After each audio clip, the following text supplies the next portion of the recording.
G'day everyone, and welcome to an extended interview with Councillor Wendy Bywaters. Our episode 6 is a foodie episode, and Wendy is chatting to us from the Nhill Community Garden, where we learn about her passions and what drives her and how she got into local government. Also, we discuss local farming and agriculture and what's growing in the Nhill Community Garden. Of course, we get her fish and chip order, so enjoy this bonus extra episode and listen here. Today, we're so pleased to welcome Councillor Wendy Bywaters to the podcast. Welcome and hello, Wendy. Hello, Kristy. And hello, Ben. Hey, Wendy. It's so nice to talk to you. How are you? Oh, I'm wonderful. Thank you. Absolutely wonderful. Great to see you, Wendy. Thank you so much for your time. And as we kick off, can you please introduce yourself? Yeah, so hello, everyone. In podcast land, this is my very first podcast. So Oh, bravo. Excited. I'm here in my happy place in Nhill. This is the Nhill Community Garden, and it is certainly a very, very happy place of mine. I am, as Kristy said, I'm a councillor at Hindmarsh Shire Council, and so I would also like to, firstly, I'd like to just acknowledge the Watchabolik, the Jadwa Jali, and the Wagaya and Joppakult nations, which are the traditional owners of the country that I am on here, and I would like to give my respects to their elders past, present and emerging. And I would also like to say, even though I'm a councillor at Hindmarsh Shire, our council has the mayor speak on behalf of us, so I am speaking as an individual. And when we talk about emerging traditional owners, we're very lucky at Hindmarsh to have one of our very best, Jandamara, who's a youth councillor. So, Wow. you know, that is one of my passions. Now, who am I? So my first job out of school actually was in the food industry, and I worked as a food service monitor at the local hospital, and it was the best job ever. I did it for a very long time. I married young at 20. I've got 3 adorable children that are all grown up with children of their own. And then my first husband and I started a machinery business, which is what he had worked in for a long time. During efficiency gains and budget cuts, my job became redundant, and so I was a full-time machinery dealer.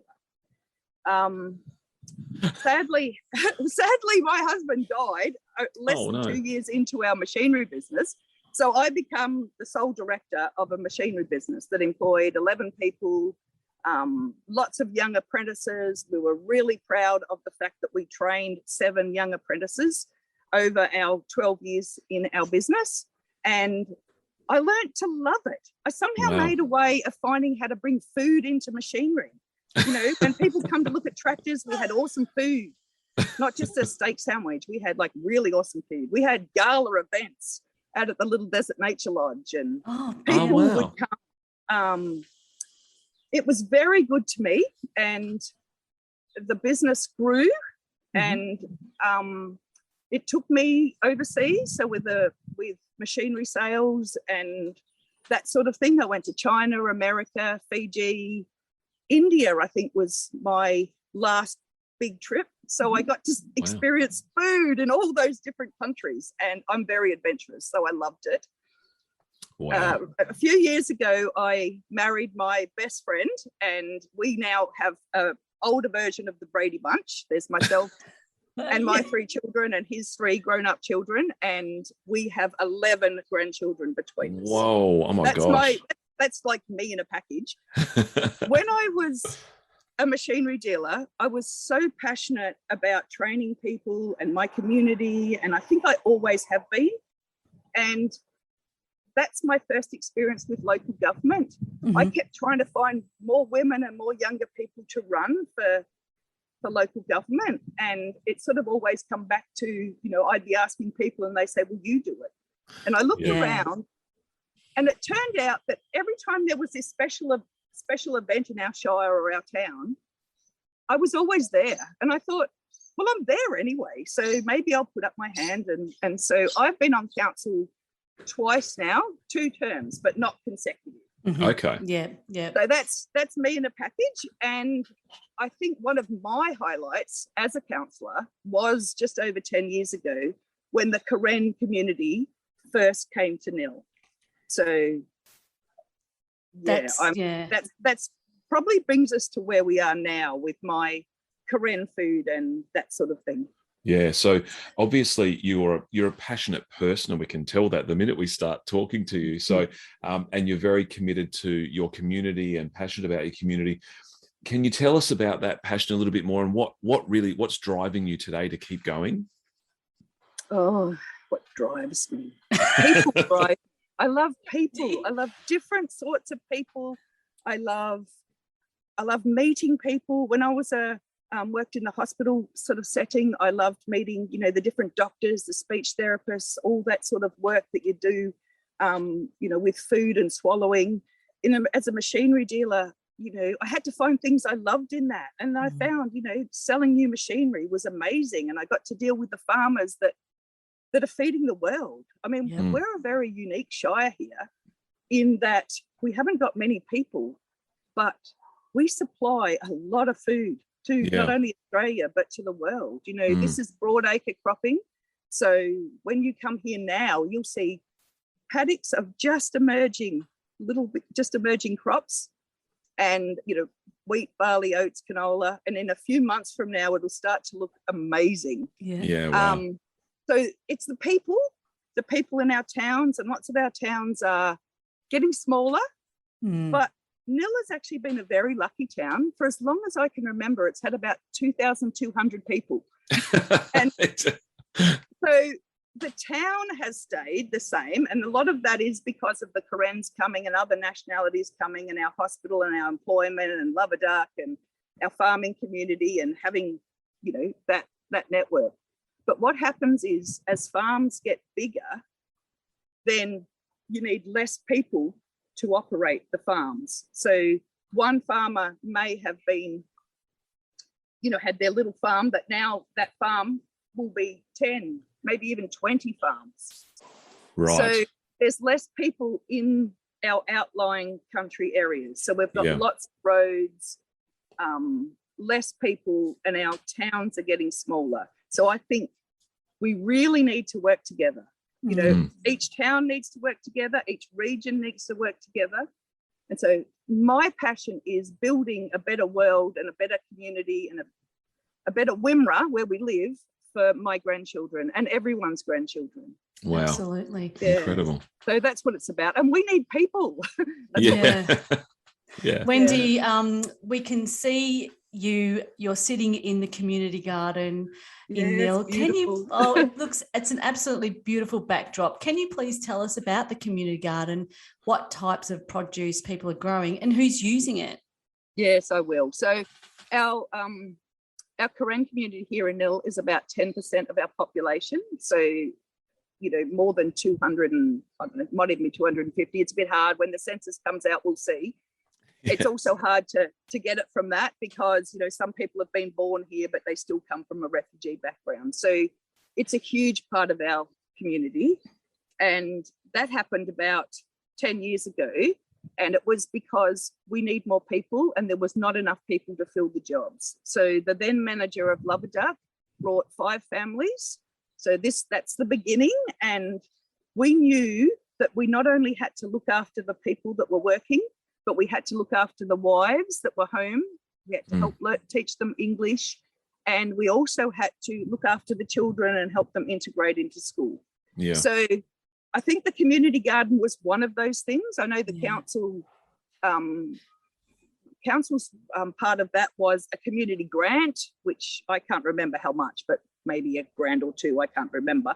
And the West Wimmera Health Service own this section of land and they supply the water. But it's not just for them to grow their beautiful, you can't see my beautiful fruit here. Hold it up because we'll take a photo of it. It's not just to grow these beautiful. What look at is this long that? Oh my gosh. There's a whole bunch of these over there. I just grabbed one to show you. And then that's actually lemongrass out of my garden, and there's chilies. And I'm actually not very far from my mum's patch. And she's still got a few tomatoes and she's got parsley. So, anyone could actually have a patch, but it's mostly the Karen refugees and the new migrants that come to our town that can't buy these different sorts of eggplants that I really, I've learnt so many vegetables that I didn't even know exist. So wow. It's not just about the food though, because when people come from the refugee camps, and these refugee camps have tens of thousands of displaced people, it is really hard. It is when they come from these camps that are on the Thai-Burma border, and they don't necessarily know everybody. Like, they don't know each other. It's like saying, if you came to Nhill, you would know everyone in Melbourne. Yeah. You know what I mean? So basically the Karen people did not know each other. And we've got different people. So the missionaries looked after them in the camps. So we've got quite a few Christian families, different Baptist, Seventh-day Adventists. There's like different Anglican, different groups, but there's also Buddhist. So there's lots of different groups here. And so the community garden was their way of coming together, having a little patch, growing food and meeting each other. Yeah. It's a great icebreaker too, isn't it? And I mean, I just think every town should have a community garden. Yeah. Whether it be for migrants or just for lonely people at home. I think it's really important. Yeah. Yeah, absolutely. And it's something we could do more in the suburbs. This one is extraordinary. Like, there's taro here that raises above my head. Wow. It's beautiful. It's so green. It looks like a fake background, actually. Yeah, it's so lush. Yeah. And like when you said about the podcast, I'm thinking, oh, this is my happy place. Let me come down here and talk. And so thank you very much for indulging me. It's all right. I'm taking another photo because it's so beautiful. It's our pleasure. Wendy, we saw you enjoying some recent celebrations and the food looked delicious. Can you tell us about the food? And I think it might have been at Easter time with the Karen community, actually. Was it at Davis Park or was it Jubilee? It was at the park? That was at Easter time. Apex, and that was the water festival. So it was Easter time, because I remembered I missed out on the Easter egg hunt because I had to choose. I'm a bit of a chocoholic, so, I do love my Karen friends. Anyway, the water festival is held in the Catholic Hall. How beautiful is this? It's actually a respecting elders ceremony from the Buddhist community. So what I love about our Karen community is when we have a Christian event where they're singing carols and everything in their beautiful language, the Buddhist family are there getting the food ready. And when we have one of these other events, the people that aren't involved in it, so this water festival, there's lots of Christian people there getting the food ready. I think we could learn so much, but it's about respecting your elders. Now, I'm 60 years old, and 10 years ago, when I got invited to the first one of these, I didn't think 50 was old, but I got invited as an elder, and they were respecting me. So, and so what happens is they sprinkle water on our hands, and like we go in and we sit down and they talk about, they're so grateful for everything that we've done to them, but it's not just for them, rather. But it's not just us. It's like they respect their elders. So it's quite a tradition where they have beautiful dancers in beautiful costumes and beautiful music and singing, and they're just thankful. So all the young children and young adults come past, sprinkle a bit of water on our hands, and thank us very much. Wow. And then they dry us, and anyway, and then they give us beautiful food. Yay. Sounds good. And so the food, what is the food? So the food is like Thai food. It's all fresh.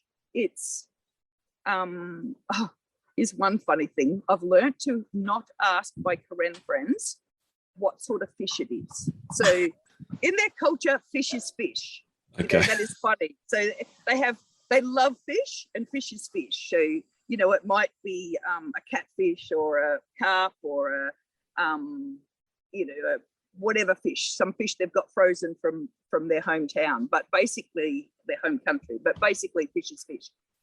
And what I think is really funny about that is when I went to start buying bags of rice from the little Karen shop here in Nhill, I got asked, what rice do I want? And I thought rice was rice. But there's good rice and there's not so good rice and there's sticky rice and so fish is fish, but rice is not rice. That's fantastic. That is fantastic.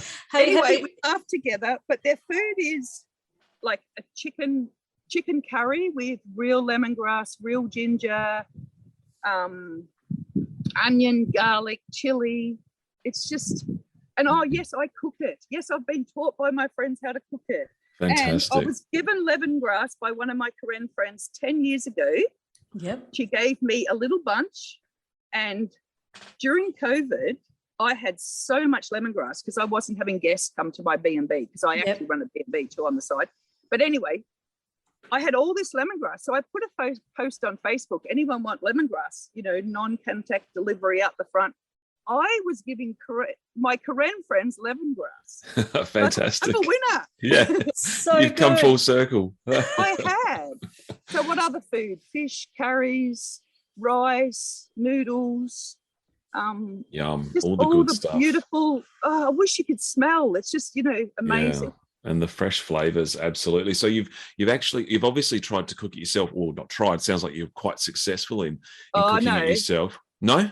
Yeah, I am quite. Oh, you successful. are. I am that I am not just trying. I am actually. You've done it when you start enjoying it yourself. But you really need to have all the fresh ingredients. And so now my veggie garden kind of looks like this, except my plants aren't this big. Not yet. Okay. Yeah. Yeah. I think this here at the community garden, it's like its own little ecosystem. Yeah. Because so beautiful.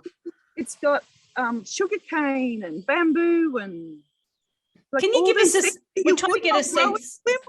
Banana trees. Wendy, how big is it? Can we get a sense of how the size? I'm not good with distance. Like as big as a football oval, huge. Or? Oh yeah, it'd be bigger than a football oval. Wow. Oh, yeah, wow. No. And the Rotary Club have worked with the local Rotary Club, working with the Karen community, and they're just extending it. So it's I can show you a picture later, but it's actually going to be twice as big. Oh, that's amazing. Yeah. The Karens are so grateful to the West Wimmera the West Wimmera Health Service for this space. It's just amazing. Fantastic. And I don't think there'd be anything else they did that was more health beneficial than this community garden. I'm amazed every time we talk to someone from Nhill or we look at something that we're going to talk about and subjects, I'm amazed at how there's such a strong volunteering force and the community without the community, a lot of the things just wouldn't, even the lake and, the silos and there's so much community involvement. We bought our own silo because no one would give us the money. It's just incredible. And that's actually... It's quite unique, not every community, like communities aren't just a homogenous thing. There's, communities are complex things, but I think that's one thing that is common across everything we talk about is that sense of community involvement. Sorry to interrupt, Ben. I just reminded me to tell you, we got our invoice for the silo membership. Yes, oh, good. Yeah, fantastic. we need to renew it. Yeah. We need to renew it already. Yeah, wow. we are members, but we need to renew it. I think they're trying to get in before the end of financial. I thought the email. So I got the email on the week, just during the week. So that's on the list of things to do. Finally, Wendy, as we wrap up today, can you please share with us one of the biggest highlights or achievements for the community? Yeah, so here for the community of Nhill, which is what I'll talk about, I think it is the integration of our Karen community into our town. What we need is people, and they bring with them, it's been 10 years now, so they're Aussies, they come from a refugee background, and there's still some challenges with that, but they're not just, they are us now, but us is very different than what it was 10, 15 years ago. We have a Karen New Year every year where hundreds of people come to our town and we celebrate the Karen New Year in January. And I remember the first one and the food, and then everyone comes and you look out in the audience and it's a good mixture of people from the Karen background and, the rest of us. And we just mix so well. Integration is two-way. It's not just, and I think for anyone that doesn't have a Karen friend that lives in Nhill, I would say, why not? Basically you need to work it both ways. So there's also land care, which is something that I'm really passionate about. And I remember the first land care tree planting. Like, we have hundreds of people come from the city to plant trees in the country, which is wonderful. And the first one, we wanted the Karen to help, and they love planting trees. So, but we call it Karen time. I was there with the bus. I was on council. I was there with the bus, and I was supposed to be meeting them at 7 o'clock in the morning, and morning is not their thing. And at 7:30, I was starting to get really nervous, and I'm ringing and saying, they're not here yet. And then all these cars started to come. And it turned out I had about 6 people in my bus. It was just a little bus. But I had a convoy of Karens in their car following us. And we planted trees at the back of Lake Hindmarsh. And the organisers were terrified because there must have been 20 or 30, 40, I don't know how many, cars and cars of Karen people. And they were worried about the sausage sizzle and the food. But when lunchtime come, the boots all open. Oh, wow. This amazing food. And I can tell you, I wasn't lined up for a sausage. So, this is what our community is now. Yeah. And I think it is, we need people. So I welcome as many from all different cultures and walks of life. And what we have here is jobs. What we need is people. Yeah. And yeah, I just love it. Fantastic. And the food, they bring the most amazing food. I have no doubt. Now, there is one question we've missed, Kristy, and it's our standard question that we ask all our guests this question. Bring it on, Ben. Come on, Wendy. Speaking of food, can you tell us your standard fish and chip order? Oh my goodness. Now, I can remember, this is not me. I'm not a fish and chip person, but my last fish and chip was at a land care meeting in Dimboola, and I ordered the seafood basket from the Dimboola fish and chip shop, and that was lovely. Wow! Yes, but we were ordering the meal from there. But look, to be honest with you, that would probably be my only fish and chip order in 10 years. So, wow.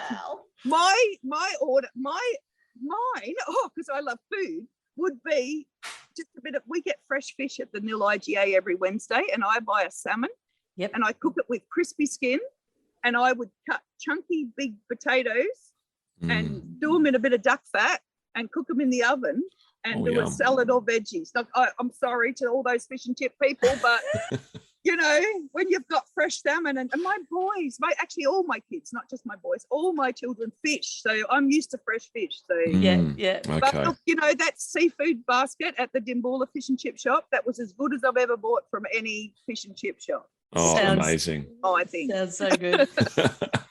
Thank you so much, Wendy. It's been such a delight talking with you today. It's been a pleasure. It's been so good. Thank you. I hope we can talk again because I love it. And I'm so happy with what you're doing. The whole Melbourne to Adelaide. And I know lots of people meet in Nhill. I have a B&B and lots of people meet at my place, so it's wonderful. I just think it's amazing.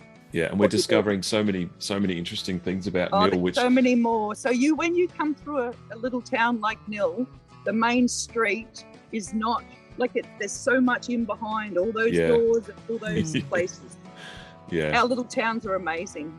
Yeah, and have a great day today too. The 4th of June, the big footy match. It's going to be a fun day in Nhill. Yep, absolutely. Yeah, it might be a little bit. They've put up a big tent because we need more entertaining space there. But anyway, they've put up a great big marquee, so hopefully that'll keep the rain off of us. Hopefully. Thanks again, Wendy. Thanks for joining us, and we'll talk to you again soon. Bye for now. Bye. Bye, everyone.